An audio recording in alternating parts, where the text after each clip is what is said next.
ہے۔ مثال کے طور پر قربانی کے جانوروں کا احترام، چونکہ وہ اللہ کی نشانی ہے تو اس کا احترام یہ ہے کہ اس پر سواری نہ کی جائے۔ اگر آپ نے قربانی کے جانور کو قربانی کی نیت سے خرید لیا ہے، اب آپ اس سے ہل نہیں چلا سکتے، آپ اس پر سواری نہیں کر سکتے، اور اگر آپ غنی اور مالدار ہیں تو آپ اگر اس کا دودھ دھو لیں، اس کا دودھ نکال لیں تو آپ اس کو خود استعمال نہیں کر سکتے، بلکہ اس کا احترام یہ ہے کہ آپ کسی مسکین کو، کسی فقیر کو وہ دودھ صدقہ کر دیں۔ یہ اس قربانی کے جانور جو اللہ کی نشانی ہے اس کی تعظیم ہے۔ اب ماہ رمضان شریف بھی اللہ کی نشانی ہے تو وہ ہمیں نظر تو نہیں آتا کہ اس کو دیکھ کر کھڑے ہو جائیں، وہ ہمیں نظر تو نہیں آتا، اس کے کچھ ہاتھ تو نہیں ہے کہ اس کی دستبوسی کریں۔ تو ماہ رمضان شریف جو اللہ کی نشانی ہے اس کا احترام کیا ہے، اس کی تعظیم کیا ہے؟ تو ہمارے اسلاف فرماتے ہیں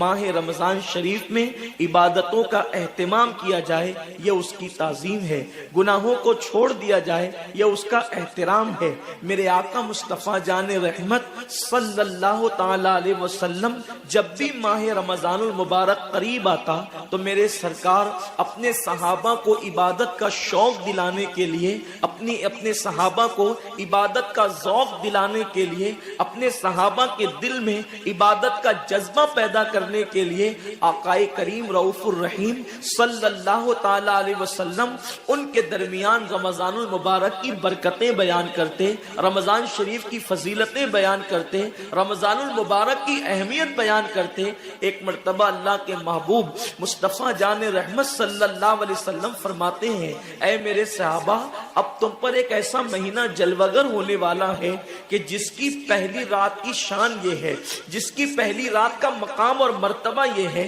کہ جب ماہ رمضان کی پہلی رات آتی ہے تو آسمانوں کے دروازے کھول دیے جاتے ہیں، جنت کے دروازے کھول دیے جاتے ہیں، جہنم کے دروازے بند کر دیے جاتے ہیں، اور عرش کے نیچے سے ایک ہوا چلتی ہے، اور وہ ہوا جب رحمت کی ہوا چلتی ہے تو اللہ اس رات اپنے بندوں کو پیار کی نظر سے دیکھتا ہے، محبت کی نظر سے دیکھتا ہے، اور اللہ کی محبت کی نظر جس بندے پر پڑ جاتی ہے اللہ اس پر جہنم کی آگ کو حرام فرما دیتا ہے۔ میرے آقا صلی اللہ علیہ وسلم کے دیوانوں، وہ مہینہ آنے والا ہے، وہ رات آنے والی ہے، وہ شب آنے والی ہے جس رات اللہ اپنے بندوں کو محبت کی نظر سے دیکھے گا، پیار کی نظر سے دیکھے گا، الفت کی نظر سے دیکھے گا۔ میرے پیارے آقا صلی اللہ علیہ وسلم کے پیارے دیوانوں، آپ اندازہ کریں کتنا وہ مقدس بندہ ہے، وہ بندہ مقدر کا سکندر ہے جس کے وجود پر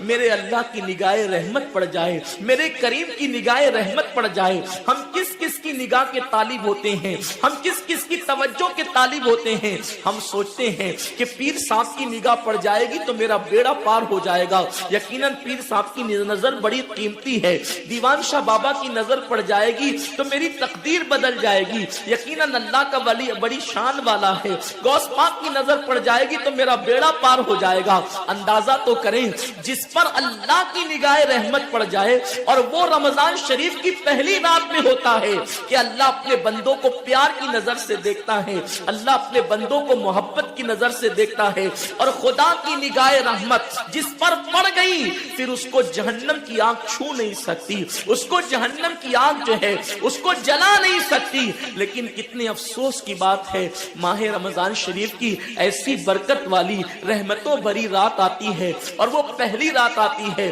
اور اس رات میں ہم کیا کر رہے ہوتے ہیں؟ اس رات میں ہمارا حال یہ ہوتا ہے کہ ہم ہوٹل پہ بیٹھ کر ٹائم پاس کر رہے ہوتے ہیں، اس وقت ہم گھروں کے اندر بیٹھے ہوتے ہیں اور وقت کو ضائع کر رہے ہوتے ہیں۔ اور اب تو حال یہ ہو گیا ہے کہ ساری چیزوں سے تعلق توڑ کر ہم نے سارے رشتے اپنے موبائل سے جوڑ لیے ہیں۔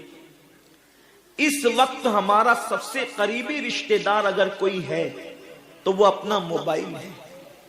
یہ ہنسنے کی بات نہیں ہے، یہ بہت نقصان کی بات ہے۔ اس قدر قریبی رشتہ،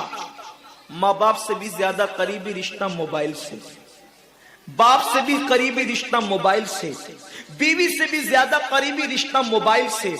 آپ کہیں گے اتنا قریبی رشتے کی آپ بات کرتے ہیں؟ ہم کہتے ہیں جو جتنا قریبی رشتہ دار ہوتا ہے اس پر توجہ اتنی زیادہ ہوتی ہے۔ اس سے پیار اتنا زیادہ ہوتا ہے، اس کی طرف توجہ اتنی زیادہ ہوتی ہے، اس سے لگن اتنا زیادہ ہوتا ہے۔ ہماری آنکھ ابھی بستر پر کھلی نہیں ہوتی اور ہم سیدھا ہاتھ اٹھا کر کے آدھی آنکھیں بند ہوتی ہے اور آدھی آنکھیں کھلی ہوتی ہے اور ہم پہلے اپنے موبائل کی طرف ہاتھ بڑھاتے ہیں۔ کسی کا میسج تو نہیں آیا؟ میرے پیارے آقا صلی اللہ علیہ وسلم کے پیارے دیوانوں، امی کے پاس بیٹھے ہیں پھر بھی موبائل، بیوی کے پاس بیٹھے ہیں پھر بھی موبائل، والد کے پاس بیٹھے ہیں پھر بھی موبائل۔ حد تو یہ ہے کہ مسجدوں کے اندر بیٹھے ہیں پھر بھی موبائل۔ یقیناً اگر کام کے میسیجز ہو اور اگر کام اور ضروری چیز ہو، ٹائم دیکھنا ہو، تو آپ یقیناً موبائل کو ہاتھ میں لیں۔ موبائل کوئی بری چیز نہیں ہے، لیکن انسان کتنا ڈوب گیا، عبادت کا سارا وقت انسان اپنے موبائل پر ضائع کرتا ہے۔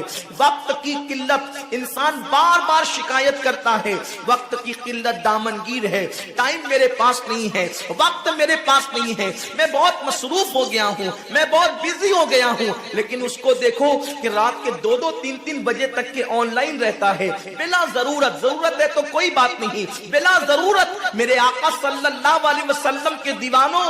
موت کی تلوار ہمارے سروں پہ لٹک رہی ہے اور ہمیں جلد سے جلد موت کی تیاری کرنا ہے۔ صوفیہ فرماتے ہیں جیسے سورج غروب ہونے والا ہوتا ہے تو کسان نظر سورج پر رکھتا ہے اور جلدی جلدی کام نپٹانے کی کوشش کرتا ہے۔ اس کو یاد ہے یہ بات، اس کے ذہن میں یہ بات کہ آج کا سورج غروب ہونے سے پہلے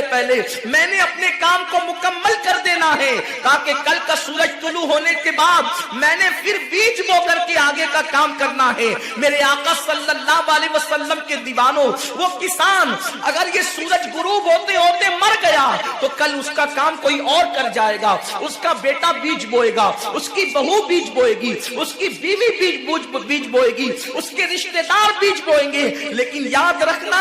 اگر دنیا کے اندر ہماری زندگی کا سورج غروب ہو گیا تو پھر نیکیوں کا بیج ہماری جگہ کوئی نہیں بو سکتا۔ اللہ رب العزت نے کبھی ماہ رمضان کی شکل میں، کبھی شب برات کی شکل میں، کبھی شب قدر کی شکل میں، کبھی اللہ اکبر ماہ شعبان کی شکل میں، کبھی لیلۃ البراء کی شکل میں، کبھی شب معراج کی شکل میں، کبھی لیلۃ الجمعہ کی شکل میں یہ حسین قیمتی لمحات ہمیں اس لیے عطا فرمائے ہیں کہ میرے بندے، اگر تو گناہوں کے اندر ڈوب گیا ہے، یہ مخصوص راتیں تجھے دے رہا ہوں، مخصوص دن تجھے دے رہا ہوں، ان راتوں میں میری عبادت کر لے، ان دنوں میں میری عبادت کر کے مجھے راضی کر لے تاکہ میں تیری مغفرت کر دوں۔ اور پھر رمضان شریف کی تو بات ہی جدا ہے۔ ماہ رمضان تمام مہینوں کا سردار ہے۔ میرے آقا مصطفیٰ کریم رؤوف الرحیم صلی اللہ علیہ وسلم فرماتے ہیں ماہ رمضان کو سارے مہینوں پر ایسی فضیلت ہے جیسے مجھ محمد کو تمام مخلوق پر فضیلت حاصل ہے۔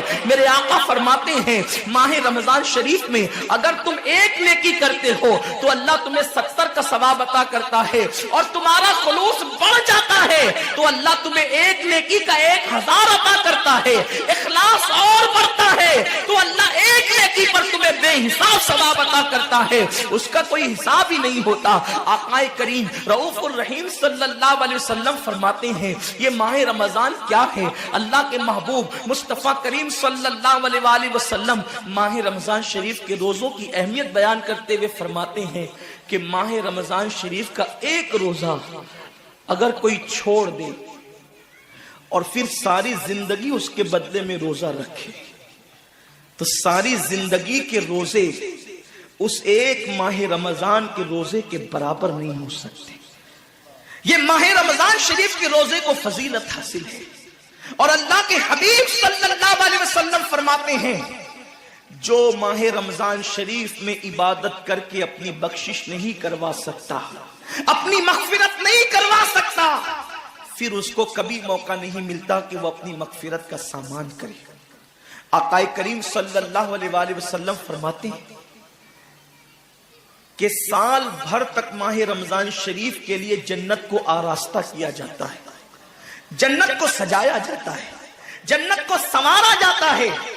اور آقا کریم صلی اللہ علیہ وسلم فرماتے ہیں بڑی بڑی آنکھ والی حوریں اللہ کی بارگاہ میں عرض کرتی ہے میرے کریم ہمیں ان کی دلہن بنانا جو ماہ رمضان شریف میں تیری عبادت کرتے، ہمیں ان کے نکاح میں دینا